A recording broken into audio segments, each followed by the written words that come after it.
চাঁপাইনবাবগঞ্জের নাচলে trading corporation of Bangladesh টিসিবির এক ডিলারের গোডাউনে অগ্নিকাণ্ডে নয়ন আলী নামে এক তরুণের মৃত্যু হয়েছে। বুধবার রাত 8:30টার দিকে নাচলে উপজেলার হাটবাকৈল এলাকায় এই অগ্নিকাণ্ডের ঘটনা ঘটে। নাচল ফায়ার সার্ভিস ও সিভিল ডিফেন্সের ভারপ্রাপ্ত স্টেশন অফিসার এমদাদুল হক ও নাচল থানার ভারপ্রাপ্ত কর্মকর্তা ওসি সুকোমল দেবনাথ এ তথ্য নিশ্চিত করেছেন।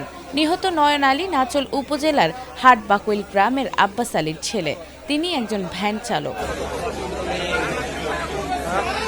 ভারপ্রাপ্ত স্টেশন অফিসার এমদাদুল হক জানান, রাত 8:30টার দিকে হাটবাকৈল এলাকার একটি দ্বিতল ভবনের নিচতলায় টিসিবি ডিলারের গোডাউনে অগ্নিকাণ্ডের ঘটনা ঘটে। খবর পেয়ে দ্রুত ঘটনাস্থলে যায় ফায়ার সার্ভিসের কর্মীরা।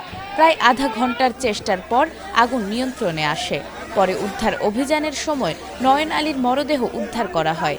তিনি আরও জানান, বৈদ্যুতিক শর্ট সার্কিট থেকে আগুনের সূত্রপাত হয়ে থাকতে পারে বলে প্রাথমিকভাবে ধারণা করা হচ্ছে। আগুনে প্রায় 1.5 লাখ টাকার টিসিবির পণ্য ক্ষতিগ্রস্ত হয়েছে।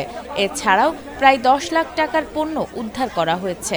নাচল থানার ওসি সুকোমল দেবনাথ বলেন, আগুন নেভাতে গিয়ে মৃত্যু হয়েছে নয়নের। তিনি ভ্যান চালিয়ে জীবিকা নির্বাহ করতেন। এ ব্যাপারে আইনগত পদক্ষেপ নেওয়া হবে বলেও জানান তিনি।